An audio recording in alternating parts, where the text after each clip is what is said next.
একটা অপেক্ষার রাত যদি বৃষ্টি ভেজা হয় আর সকালটা শুরু হয় মিষ্টি বাতাসের সাথে। আমরা সারা জার্নি করে চলে আসলাম সীতাকুণ্ড। তা আমরা পাহাড়ে ওঠার আগে আমাদের সেফটি জিনিসগুলো নিয়ে নিলাম, যেমন লাঠি, সাথে অ্যাংলেট নিয়ে নিছি যাতে পাহাড়ে উঠতে খালি পায়ে ওঠা যায় এই কারণে।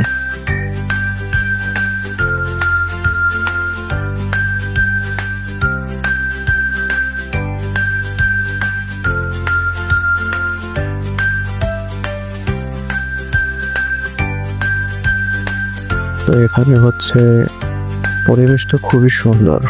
এখানে প্রতিটা ঢোকার রাস্তায় আমাদের দোকান ছিল। তো আমরা একটু ওয়েট করলাম, তা আমাদের যাত্রা শুরু হলো।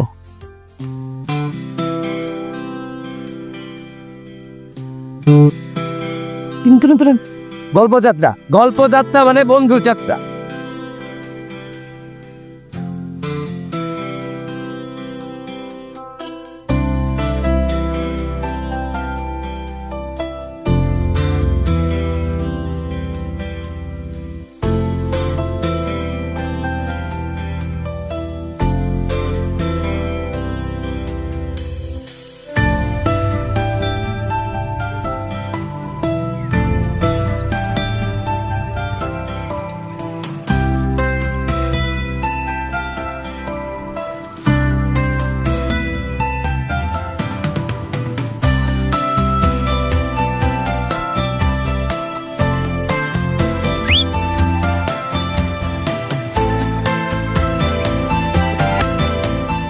ভাই সাথে গল্পযাত্রা, পাশে পাহাড়, আর এই নেচারের সাথে হাঁটতে ভালোই লাগতেছিল। পাহাড় যখন উকি দিয়ে মেঘের নিচে, অসাধারণ।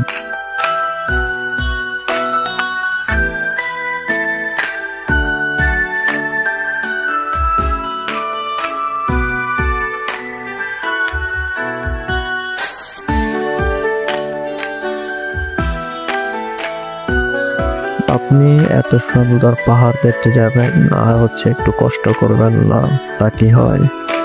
আপনাকে খুব ভয়ঙ্কর ভয়ঙ্কর রাস্তা পার হয়ে দেন পাহাড়ে উঠতে হবে। সারা রাত বৃষ্টি হওয়ার কারণে মাটির রাস্তাগুলো কাদা কাদা কাদা হয়েছিল, হাঁটতে কষ্ট হইতেছিল।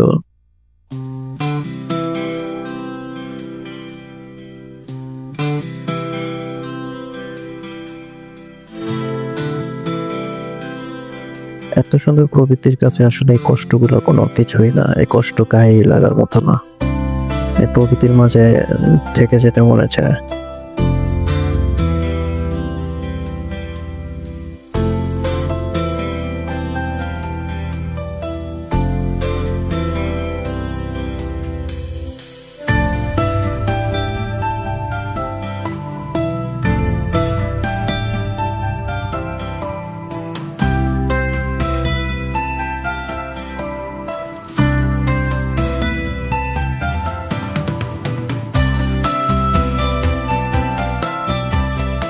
সিঁড়িগুলো খুবই বিপজ্জনক ছিল, তবে রাস্তাটা চলতে কষ্ট হচ্ছিল তা ভালোই চলার মতো।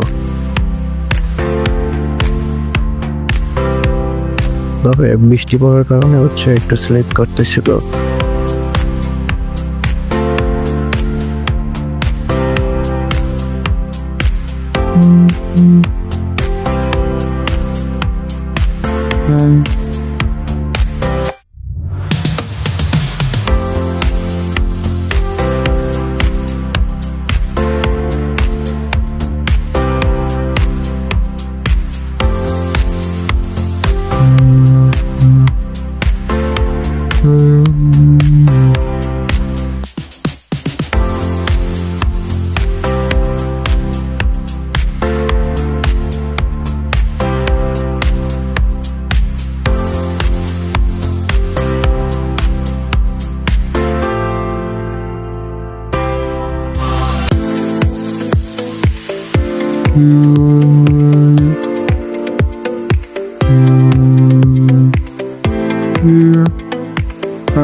Diretti pakisi abi megagram alu kaya tina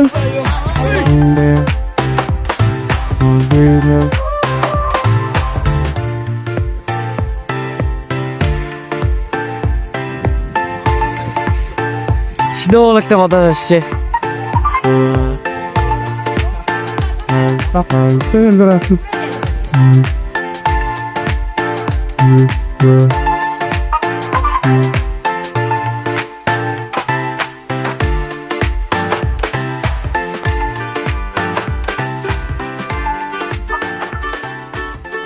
Sitakunda পাহাড়ের উপরে এক গুচ্ছ কল্পযাত্রা। সবাই কল্পযাত্রার সঙ্গে হয়ে আমার সীতাকুণ্ডর পাহাড়ের চূড়ায় চলে আসছি।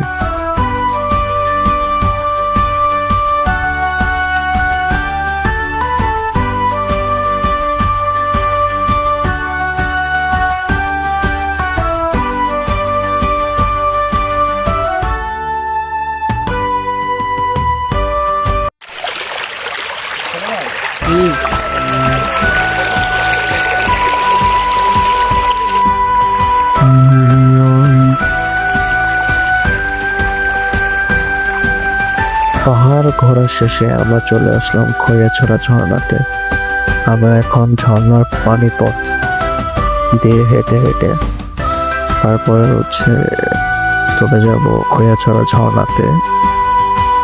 তো এখানে ঝর্ণা থেকে যে পানিটা আসতেছিল সেই রাস্তা ধরে আমরা যাবো কর্নার সফট চর্চ।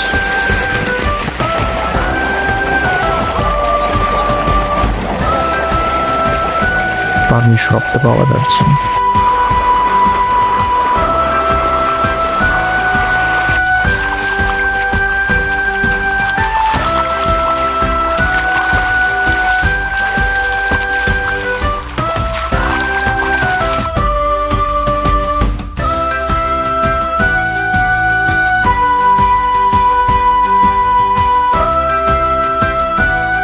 এখন যাচ্ছি আমরা মহামায়া লেকে। গলিমেলে সি বিচে আমাদের যাওয়ার কথা ছিল, তবে আমাদের লেট হয়ে যায় অনেক। ঝর্ণাতে আমরা বেশি সময় ছিলাম, এই কারণে কুলিয়াখালী বিচ আমরা ঘুরতে পারিনি, তাই পাশেই মহামায়া লেকে আমরা চলে যাই। মহামায়া লেকে আমরা ঘোরাঘুরি, গান, আড্ডা সবকিছু করে অবশেষে বৃষ্টি বিলাসও করি। বৃষ্টি বিলাস শেষে আমরা আবার বাড়ির উদ্দেশ্যে রওনা হয়ে যাই।